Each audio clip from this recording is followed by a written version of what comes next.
Welcome to another edition of the Keep Africa Trading Podcast. This podcast is part of Trademark Africa's initiative to drive conversations and discussions around trade in Africa at scale.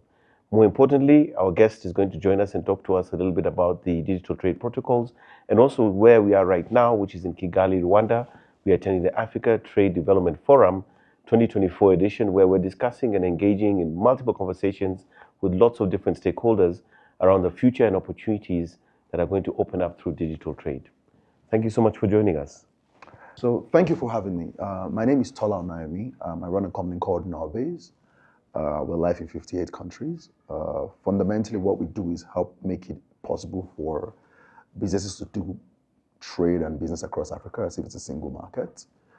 Fundamentally, we help you with expansions into any African country, getting bank accounts, licensing, getting set up in every of the 54 African countries, as well as the US, BVI, Dubai, and the UK. And also used to be Assistant Chief Negotiator for Nigeria. I worked on the AfCFTA agreement and now also advising on the digital trade protocol negotiations. Okay, so the big theme at this event is digital trade. And I'd be interested to hear your perspectives around what that is, what it entails, opportunities, challenges, and so forth from your point of view.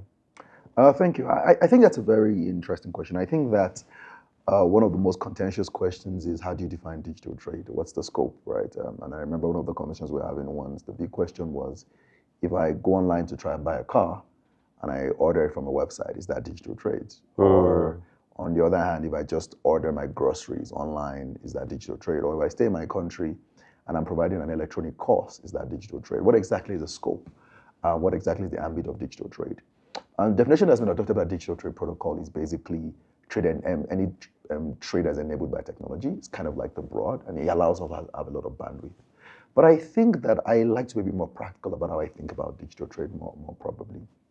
And the reason is simple. Today, right, Africa has 54 countries, right? Global GDP is about 105 trillion, right? Of that 105 trillion, the US alone is 25%, about 26 point something trillion. China is about 19 point something trillion of that. All of Africa, 54 countries, is 3 trillion, less than 3% of global GDP, right? But that's not where it gets interesting. The question you have to ask yourself is this: that 3 trillion is split between 54 countries. So what that means is that some countries have 500 billion, some countries have, all the numbers you want to think about. But the question is this: if you were a business person today and you had to make a decision, a conscious business decision to say, where do I go to sell? Right? The question you ask yourself is, do you pick a market that has 26 trillion? Or do you pick a market that has 70 billion? Right? That's the big fundamental question you need to ask yourself a number of times. And that's exactly what informs why a lot of people just do business in the US or do business in China. It's just a larger market. There's something called the theories of market. The theories of market is this concept that you need three things to succeed. You need people, you need markets, and you need a product. And the argument is that if you have a bad product, you can still succeed, right? As long as your market is large and you have a good team. If you have a bad team, you can still succeed as long as your product is okay and the market is large. But fundamentally, if you have a small market, it's just incredibly hard to create prosperity at scale. It's just what it is fundamentally. And so when you think of the fact that this 3 trillion is divided between 54 countries, it means that you actually have a fragmented market among 54 countries. It's just small, and it's not a very enticing story to tell for people that do business. But the question is this: what happens if we make that entire 54 market look like one single market for you from this point of doing business, right? And that's one of the things that we're doing with my company at Norebase, where it's the question is, how do we make it easy for you to start a company in Kigali and then sell to Cape Town, or set up your company in Lagos, or set up a subsidiary in Nairobi, and make it seamless for you so that even though it's 54 countries, it feels as though you're in one single market. Correct. And that details you into what digital trade starts to look like. Now, when you start to think of moving goods across borders, whether I want to import cars or shoes or clothing, it's a bit more difficult when you think about it in the context of, I'm trying to move an item from one place to another. And the reason is simple. We've got hierarchical systems that were built for trade, right? Whether it's the customs or whether it's the land borders, they've been built for a specific kind of trade. But on the other hand, when we start to think of digital trade, we suddenly have an opportunity to circumvent a lot of these barriers suddenly, right? Because now we can layer technology on top of these things and start to find new ways to actually overcome some of the historical defects that we've had with trade. For instance, maybe it's a lot easier to think of payments across the continent using cryptocurrency than it is to think about moving actual cash or doing the fiat transactions that we have today. Or whether it's a lot easier to track trucks using blockchain rather than the papers we use today where I've got to show papers at every borders. Or whether it's a lot easier to use AI, right, to do a lot of stock market tracking and do a lot of buying and selling and even sell globally electronic services, right? And even when you think of even things like, can we become the customer support or business outsourcing ground for the entire world? One of the things around that is culture. How do we translate culture and language? And AI does that very seamlessly today, where I can stay in one country where I am, speak my local language, and someone can translate it in a way that works across culture and across languages. And so digital tech provides this new opportunity for us to think about creating new ways of prosperity, but also creating bridges across the borders that exist on the continent. And the numbers are exciting. When you think of between 2005 and 2021, digital services export in Africa grew by 95.3%. By context, global average for that was 40%. So that means that Africa doubled the global average for global services exports within that period of time. And also right now, the estimation is that the digital economy is valued at about 180 billion, right, which is about 4% of Africa's GDP. And that's estimated to double over the next few years. So there's incredible opportunities here. But I think one exciting thing that I also like to point out is when we think about Africa's opportunity today, one of the things we look at today is we look at a lot about the present data on the ground, the purchasing power today. But what no one tells you is that the entire next generation of people that exist in Africa are young people. So it means that we don't need to think about the labor force of today. We need to be asking ourselves the labor force that is coming. So it means that we shouldn't be asking just buying power today, but what's Africa's buying power going to be over the next few years? And I think digital trade allows us to do that. It puts new tools in people's hands, allows them to participate in global trade in a way that we've never seen before. Fantastic. And when you think about this context in the way that we think about maybe the next 5 to 10 years, where do you see this going? I think it's only going to get upward, right? I think that, I crack a joke a lot of times when I talk to older folks, and I say that young people of a certain generation are similar regardless of countries. And the reason is simple. If you zoom back to 20 years ago, you had a more localized context about how you saw the world, right? You played with your friends, you had similar context with them. But you think of people in my generation and next generation, we actually look a lot more global than anybody else. I think of the next generation, we listen to the same YouTube, we watch the same Instagram, where we have the same incentives, we travel around the world the same way. And so what happens is that we kind of have similar aspirations, but beyond having similar aspirations, that we actually use similar tools. Now the question is this: think of all the technology you think about, the frontier technology, whether it's AI, whether it's machine learning, whether it's automation. Think of what you can do when you put that in the hand of a young population that's dedicated, that thinks of the world in a global way. Most traditional Africans today think of the world global. When you ask them their favorite meal, it's probably not a local dialect. It's probably not a local dish. It's probably some international dish that they've tried. And so they think about the world as a single place. People want to make products that they can sell to anywhere in the world, right? And so the question is, what does it look like if you take such a vibrant, intelligent labor force and give them the right tools of the future and ensure that borders are no longer a problem?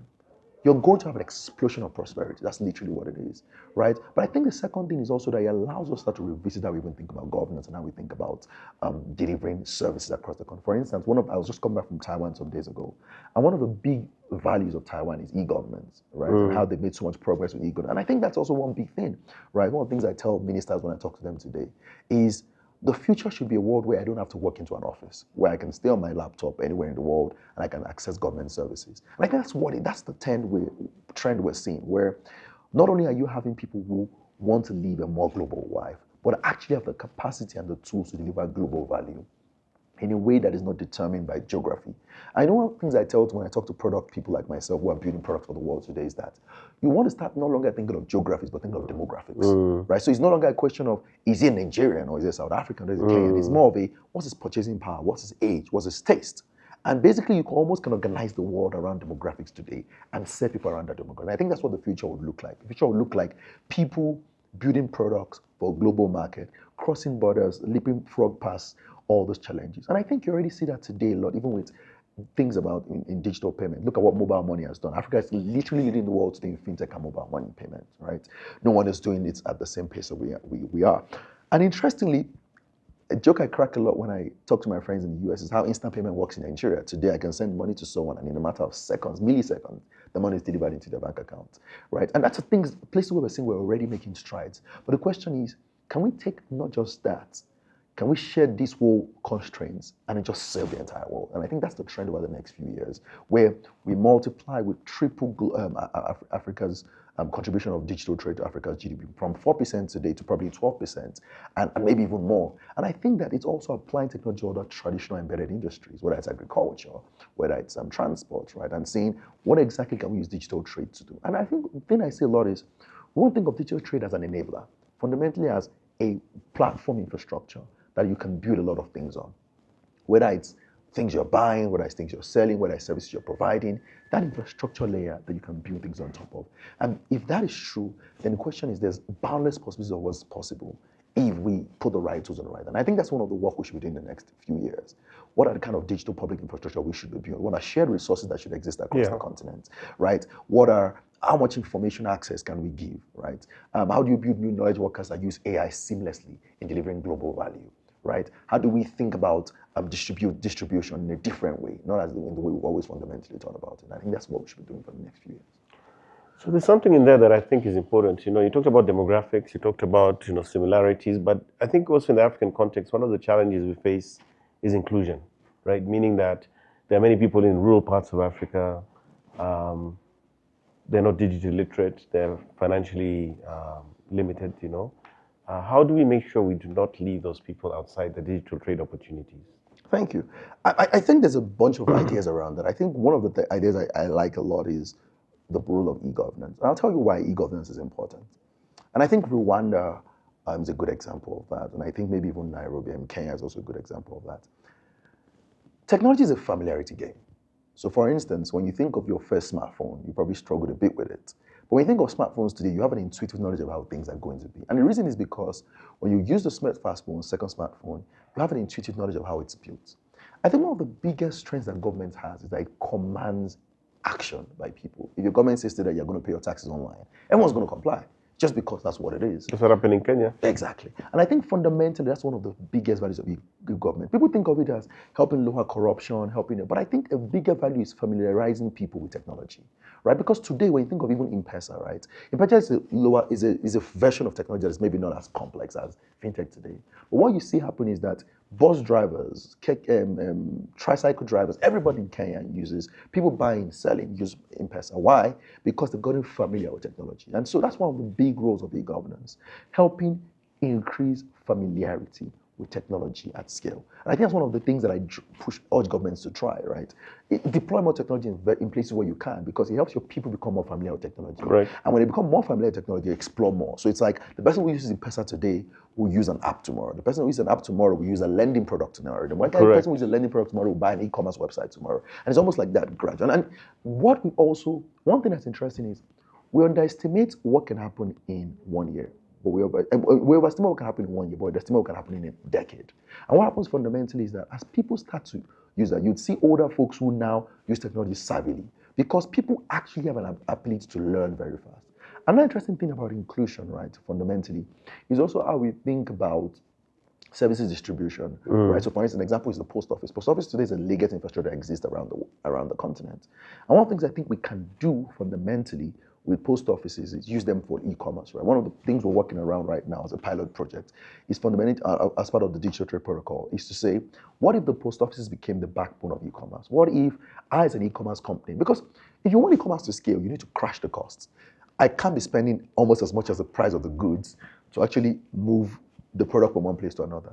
And the post office is a legacy infrastructure that exists for that. And one of the reasons why e-commerce works well in places like the US, right, or even in most countries, is that they rely on the back of the post office, where the post office infrastructure layer technology on top of it, and you can move things from one place to another. So the question is, what if we took all of Africa and made it look like one single map, where what we did instead was made it a lot easier for you to simply care about your own country, and only deliver the goods to the post office at the last border, and they move it on. And so each country deals with its own, and then you can create an e-commerce network that exists. But another thing is even e-payment systems, right? Whether it's identity systems. One of the biggest problems with credit today is not, and when people say things like inclusion on the continent, the big question is for credit and identity issue, right?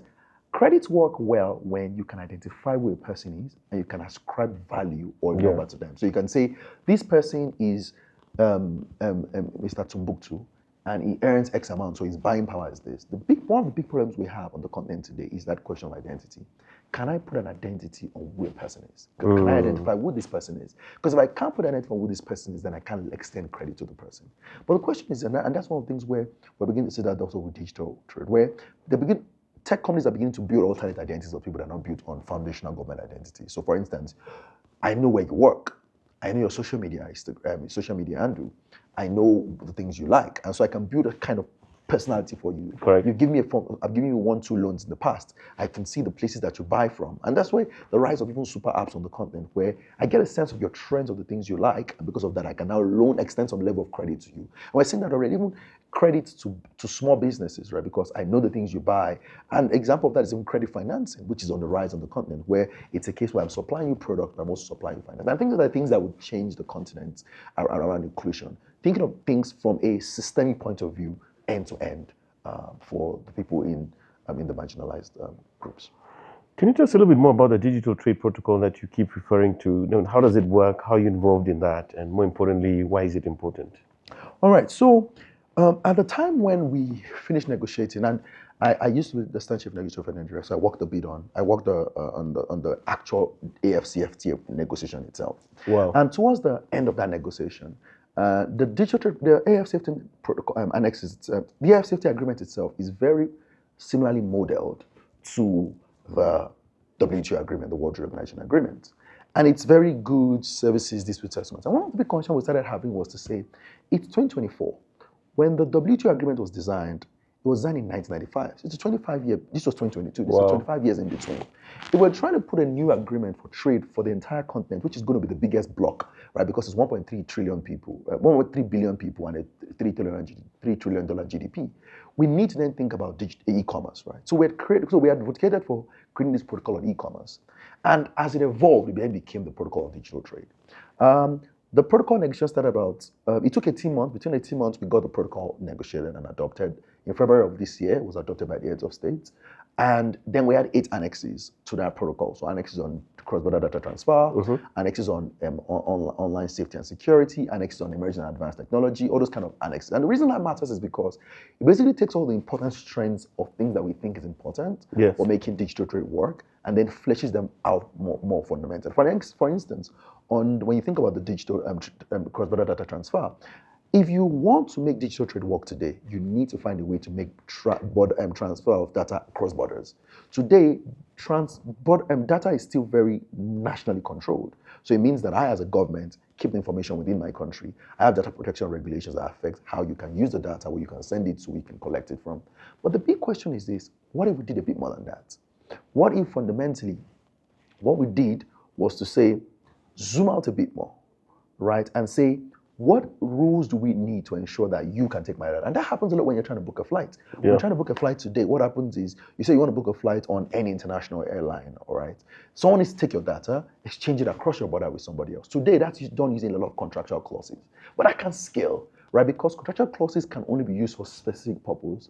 So what you want is maybe some kind of certification system where you can say, I certify that this person has met this level of data transfer, and so I can exchange data with the person. So that's an example of some of the things that we think are important within the protocol. There's rules on emerging and advanced technology. How do you deal with the issues of AI? How do you deal with the issues of machine learning? How do you deal with the issues of UAVs, right? There's also a provision on even not imposing custom duty. And that's an important provision, right? Because if you want cross-border trade to work, you want it to not be that each country is trying to impose customs duty, because that makes it more expensive, right? So countries have agreed on the digital trade protocol not to impose customs duty. And the way to think of digital trade protocol is this: it sets an high ambition for countries for making digital trade work. It basically takes and extrapolates what are all the things we need to do for digital trade to work on the continent, and extrapolates them into one place and says, this is the baseline, or this is what we all agree to as an ambition. Now, of course, countries are not at the same place there. For instance, one of the clauses of digital trade protocol today is that countries cannot distinguish between electronic documents and physical documents. So you need to agree with authentication. So it means if I show up at the custom border with an electronic document, you should not refuse me. But of course, today we know that not all countries have those authentication systems. So that means there's a gap to go build out authentication systems on the continent. And so there's a lot of projects and work that's going to open up as a result of the digital trade protocol. Yeah. But the way to think of it is, it sets an ambition of saying, we as the entire continent care about the digital trade on the continent. We're saying that we think that's the way to deliver prosperity on the continent today in the future.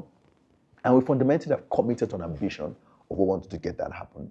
And then the 54 countries are then going to be matching over the next few years to ensure that we can create baselines that make those things a lot easier and seamless on the continent. Fantastic. So it's literally almost like the blueprint, as it were. Fundamentally, a blueprint for digital trade and concretized into a political document, a contracted document that we all agree to. Yeah. Wow. So there's so much you've shared with us, and I think it's all very interesting and incredibly relevant to this conversation. But I'd like to maybe, as we come to the end of our conversation, can you share with us anything that you think is important for the audience to know, specifically around digital trade, possibly around what it is that you're doing with Trademark here, and more importantly, takeaways that they might find useful going forward? Thank you. I definitely agree with you that there's a lot happening on the continent over the next few years. I think that there's going to be a lot of players, but the thing with things like digital trade protocol and every agreement and things like digital trade is people need to participate, and I think more than ever we have an opportunity for everybody to play a part. Right? The question I say whenever I meet any African government or any African president these days is, what's your role in making Africa become a $10 trillion economy? And that's, I think, it should be the fundamental question we all should be asking. What do you need to do to triple Africa's GDP over the next 10, 15, 20 years? And digital trade provides one of those opportunities, but I think we need to set that as a goal for ourselves as a continent. And that means less of competition. Amongst ourselves. Working together. Because what's happening today is, a lot of the reasons why digital trade doesn't thrive as much as it can is that there's a level of trust that we haven't gotten to on the continent, and everyone is still doing a lot of tough wars. I want to control mine, but the problem is, and I'm in tech. I run a technology company, and I invest in technology companies. And whenever I talk to fintechs that are doing payments across the continent, they always say things like, "That's my competition," and I tell them, your biggest competition is cash. It's not the next fintech because people are competing whether they're going to spend cash or not. And even when people build product, I say your competition is jollof rice, because people need to compete whether they're going to eat a dinner that day or they're going to spend on your product. And I think having this zoomed out effect of thinking of how do we work together? What's my role in this? And I think, and one thing I ask everyone is, if you don't have a clear role in how you're helping multiply Africa's GDP, you need to go find out over the next few years, because fundamentally that is almost the call for our generation in a sense, right? Yeah. We need to figure out how do we multiply the GDP of the continent in a very fast fashion. And why is that important? With AI and technology, it means that there's going to be even an increased access to knowledge, but a multiplier effect of being able to deliver value in the world. And we need to find a way to play a more increased part in that. And I particularly like working with Trademark, right? In this work of getting the digital trade protocol passed, I work closely with Trademark Africa on digital trade protocol, right? Getting support from them and a number of donor funders like USAID in trying to support the negotiation of the protocol with the AfCFTA Secretariat. So, and I think why I like particularly about Trademark is the scale of ambition, right? This and being able to put not just your money where your mouth is, but also being able to put technology there, right? Being able to say, this is a problem that exists in government, and I'm going to go innovate technology that solves it at scale. All right, and I think we need more of that. We need them getting more ambitious. We need more players coming into that field. But I think we need to also just set sights on what exactly is possible. I think that sometimes today we cramp our visions to what we think is possible. But I think that what the world has shown us over the last few years is that we need to actually think a lot more ambitious. We think about impossible things. Why? Yeah. Because the more we think about impossible things, the more vistas of what is possible opens up to us, right? From years ago, we talked about the fact that people will be able to send things electronically over the internet. People would have probably said it was impossible, it was witchcraft. But today, we know that's seamlessly easy, right? And it's going to get only more of that way. We're having AI agents now that can act like you, take access to data like you, and almost replicate your actions and almost do the things you can do, right? We now have technology that allows us to do an interview like this, create an avatar of yourself and myself, and do a full interview even though we're not physically present. So the world is marching in the direction. We need to play that exact same part. I think our last thing to say is that, and this ties into what my company does at Norebase, where we help you expand across the continent, is to say, I increasingly see a trend of young African businesses who have ambitions, but Yeah. sometimes think only about their own markets. And I think one of the biggest values with international expansion and thinking global, or even thinking at least African, is this. The story I like to tell is the story of, imagine you are born in a place like Gambia, right? Gambia has a population of what, 5 to 6, 7 million, right? If you slice and dice it for young population and purchasing power, you end up with maybe 1 to 2 million.